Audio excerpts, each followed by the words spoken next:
May hapon mga kabombo, karon makaupo daton si Rex Basco, isa man siya ka tricycle driver sa syudad sa nga Coronadal. Basco, Rex, may hapon sa imo. May hapon, ma'am. Oo. Ti kamusta ang pagpamasada mo? Ano ma'am, kung saan baldagi kami adlaw-adlaw, ma'am. Oo.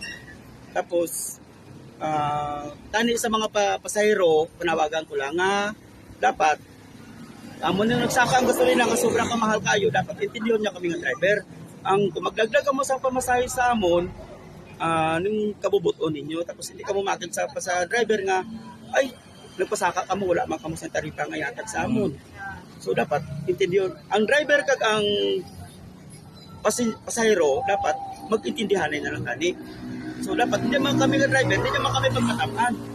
Going bus stop Desano to public terminal, retihan nyo kami 12 pesos o 10 pesos. Dapat, kamo na lang mag-intindi sa mga driver.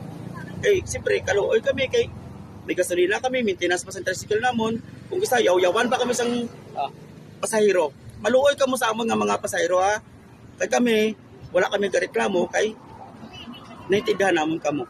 Maraming salamat sa inyo. Wait, sa adlaw-adlaw bang tanan nga imong pagpamasada mo ba na ang usual nga ginahatag sa nga pasahero sa imong pamasahe?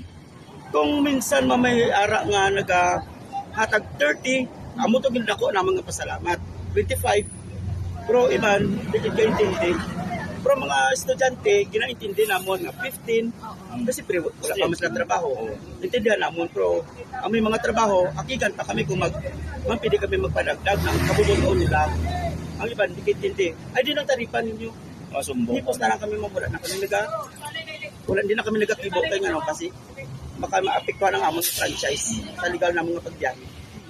So buong kay ti may rollback ang presyo sa nga gatong para sa imo sakto ba ni? O sakto sapat, na ba? ma'am.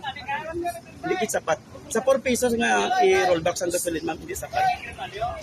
Sipon mo, ma'am, dati, dako amon income. Alos mag-4 na.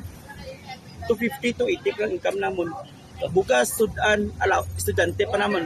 Lalo na graduating ako ng estudyante. So, wala gid ma'am. Ang ginahimo na lang namon, magbaka na lang kami sa bugas sa NFA nga 20 pesos per kilo. Solusyon namon na siya ma'am. Pero, short japon. Karon sa nagamahal sa presyo sang balaklon, gamay ang kita. Paano mo masustain adlaw-adlaw? Paano ka mo makasurvive adlaw-adlaw sa iyong mga balaklon? Be honest, gapuli ko sa Barangay Sarabia, lapit ako sa Gilisang Suba. Kapangwa na lang ko pako, kangkong, adoboho namon. Tapos, puso sa saging para i-alternate namon sa isda o karni. Para sa imo hindi gid ang insakto ang kita adlaw-adlaw labi na kay nagataas ang presyo sang balaklon, mangin man ang presyo sang gasolina. Hindi ko sapat gay mo. Oo. Sige, panawagan sa aton nga gobyerno mangin man sa mga pasahero naton di syudad sa Coronadal. Panawagan ako sa aton nga local government. Tani, may mahimo pa sila ng pababaan ng gasolina, i-control tani nila ang presyo sa mga balaklon. Siyempre, apektado, hindi lang tricycle driver, estudyante, tanan, apektado. Dapat, sa amon nakuha nga fuel subsidy nga 5,000, dapat, may ara pa silang i-alternate nga, dapat nga ibulig sa mga tricycle driver. Hindi lang tricycle driver, ang iban pa nga mga pumulo sang coronadal nga pigado. Sa mga pasayro, tani, intindihan na lang ta. Kaya kami nakaintindi. Kung kulang niyo pamasahe, prangkahon yung driver, para maintindihan naman kamo, para maiwasan natin ng tawag nga baisanay. Maraming salamat. May hapon kag madamo nga salamat sa imo.